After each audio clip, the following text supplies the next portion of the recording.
Hello বন্ধুরা, চলে এসেছি তোমাদের সামনে রবিবারের ভিডিও নিয়ে। সবাইকে জানাই শুভ সকালের শুভেচ্ছা। আমি আর দিনের লাইফে রূপা বলছি।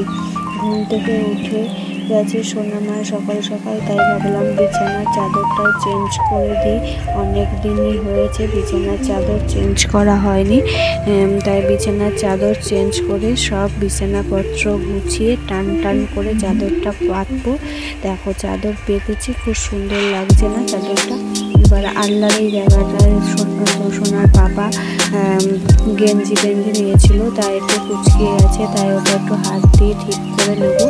আর এদিকে বিছানার চাদরটা ফেলে রেখেছিলাম, সেটাই নিয়ে যাব। আর এখানে টুকিটাকি জামা কাপড় আছে সোনা মায়ের। আর এখানে তোমাদের দাদা ভাই চা খেয়েছিল, সেই চায়ের কাপটাও ধোবো। এইগুলো রেখে চলে যাবো ছাদে। এদিকে তোমাদের দাদা ভাই সকাল সকাল উঠে চাউমিন করেছে, তাই আজকে সকালের জল খাবারের চিন্তা আমার আর করতে হবে না। আর ছেলেরা তো একটু করলে অবসলে হয় রান্নাঘরে। আমি ছাদের থেকে আসি, এসে তারপরে এই জায়গাটা পরিষ্কার করবো। আর পরিষ্কার করে সবাইকে খেতে দেবো।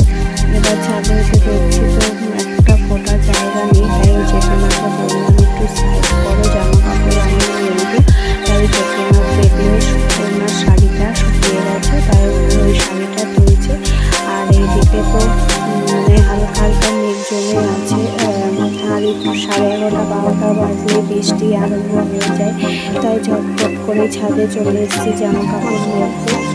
হালকা হালকা ভেজা থাকলেও কোনো অসুবিধা নেই, কারণ ঘরে গিয়ে পাখার তলায় দিলে শুকিয়ে যাবে। আর এদিকে বেশি চকচকে ভিজে থাকলেই অসুবিধা হয়। আর বৃষ্টি তো সারাদিন নামে, তবু আমাদের এইভাবেই চলতে হয়, মেঘের সাথে কিংবা বৃষ্টির সাথে। যাই হোক, ওই জেঠিমার সাথে কথা বলতে বলতে আমার জামা কাপড়গুলো মেলা হয়ে গেল। একা একা মসজিদে কাজ করতে দেখতে অনেকটাই দেরি হয়, আর কারোর সাথে কথা বলতে না কাজটা প্রায় হয়ে যায়। আর যাই হোক, সব জামা কাপড়গুলো সব সোনা মায়ের সব জামা কাপড়গুলোই ছোটো দড়িটাই মেলে দিলাম। মেলে তুলে দিয়ে তারপরে এবার আমি নিচে যাব। আর এদিকে সোনা মতো তোমাদেরকে বললাম সকাল সকাল ঘুম থেকে উঠে পড়েছে। ওকে মুখ ধুয়ে ফ্রেশ করে তারপরে ওকে খাইয়ে তারপরে আমি ছাদে এসেছিলাম জামা কাপড়গুলো মেলতে। এখন তোর বাবা আছে, আমার নিশ্চিন্ত, কারণ ওর বাবার সাথে ও এখন খেলা করছে। এরপর আমি সবাইকে খেতে দেবো, খাবারটা বেড়ে নেবো। খাবার বেড়ে নিয়ে সবাইকে এক এক করে খেতে দেবো। আর এদিকে তোমাদের দাদা ভাইও বেরিয়ে যাবে, আর যত তাড়াতাড়ি কাজে যাবে তত তাড়াতাড়ি ও ফিরে আসতে পারবে। এদিকে তোমাদের দাদা ভাইয়ের খাবারটাও বেড়ে নিয়েছি, আর এক এক করে সবার খাবারও বেড়ে নিয়েছি। আর এই বাটির খাবারটা হচ্ছে সোনামা যেহেতু খাবে না, আমরা সবাই খাবো, ওর জন্য ওকে দিয়েছি যাতে ও অভ্যাসটা হয়। আর আমরা তো বাড়িরই চাউমিন করেছি, আর হালকা পাতলা, ঝাল মশলাও তেমন নেই, ও খেলে কোনো অসুবিধা হবে না। এবার আমিও খেয়ে নিই সবাইকে দিয়ে। খাওয়া দাওয়া করে তারপরে অনেকক্ষণ পর তোমাদের সামনে আবার আসছি। এরপর দুপুরও হয়ে গেছে, অনেকটা বেলা করার পরে তরকারি কেটে কুটে নিয়ে এবার আমি সোয়াবিনের তরকারিটা চাপিয়ে দিয়েছি। আজকে দুপুরে রান্না করছি সোয়াবিন, ওলের তরকারি, ভাত, আর ওল ভাতে মাখা। আর ভাতের মধ্যে ওল ভাতে দিলে খুবই ভালো লাগে। আর তোমাদের দাদাভাই বলেছিল নারকেল দিয়ে আর সর্ষে বাটা দিয়ে ওল ভাতে মাখতে। আর ওনার নারকেলও আনা হয়েছিল, নারকেলটা নষ্ট হয়ে গেছে, দোকানদারই হয়তো ঠকিয়ে দিয়েছে। আগের দিন আনলাম, পরের দিনই নষ্ট হয়, তারপরে ফ্রিজে রাখা জিনিস আমাদের। যাই হোক, ওই নারকেল ছাড়া সর্ষে বাটা ছাড়াই ওল ভাতে মাখা হয়েছিল সর্ষের তেল কাঁচা লঙ্কা দিয়ে। এই সোয়াবিনটা রান্না হয়ে গেছে, ঘি গরম মশলা দিয়ে নামিয়ে ফেলবো। তারপরে ওলের তরকারিটা এখানে বসিয়েও দিয়েছি, ওলের তরকারিটাও ঘি গরম মশলা দিয়ে নামাবো। তোমাদের সাথে আর কিছুই শেয়ার করা হয়নি, কারণ এখানে সোনামা এসেছিলো, ওকে কোলে নিয়ে রান্না করছিলাম। বেশিরভাগ দিনই আমার তাই করতে হয়, এক এক সময় এমন জ্বালায় কারোর কাছেই যেতে চায় না, তখন এক কোলে ও থাকে আর এক হাতে আমাকে রান্না করতে হয়, জন্য তোমাদের সাথে কিছুই শেয়ার করতে পারি না। এরপরে ওলের তরকারিটা নামিয়ে সোনামার খাবারটা পেস্ট করে রেখেছি, ওটা ওকে খাওয়াবো, খাইয়ে তারপর ওকে চান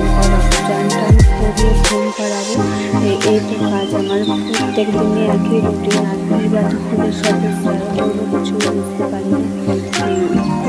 আর এদিকে সোনামায়ের ভাতটাও হয়ে গেছে, এদিকে সোনামায়ের ভাতটাও হয়ে গেছে। আর এই সোয়াবিনটা তোমাদের প্যাকেটটা দেখাচ্ছি আমি আর তোমাদের দাদার বিরিয়ানি মশলা দিয়ে সোয়াবিনটা করবো। এদিকে তো নিরামিষ করে করলাম, আর ওইদিকে আমি তোমাদের দাদার জন্য পেঁয়াজ রসুন দিয়ে খাবো, তার জন্য তোমাদের দেখালাম। ওটা তোমাদের সবটা দেখায়নি তরকারিটা।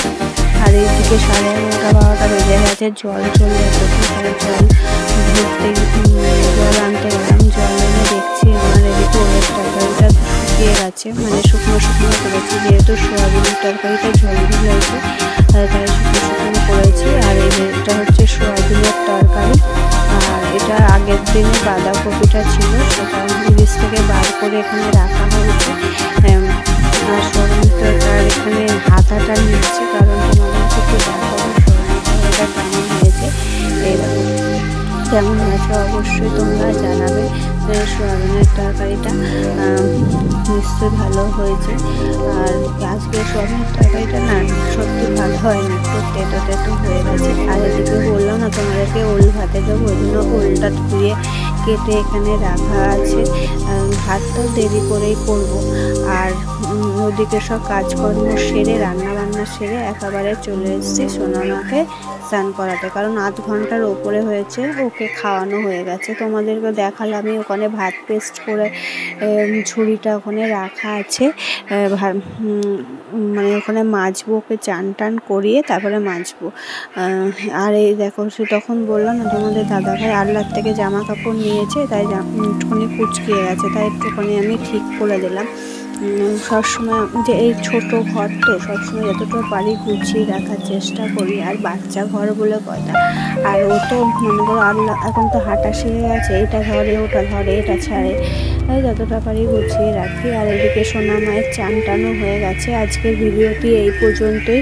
আজকের ভিডিওটি বেশি বড় করিনি। ভিডিওটি ভালো লাগলে একটা করে লাইক কমেন্ট করে দেবে। আসছি আবার একটা নতুন কোনো ভিডিও নিয়ে। ততক্ষণ তোমরা আমার পাশে থেকো, সাথে থেকো। বাই।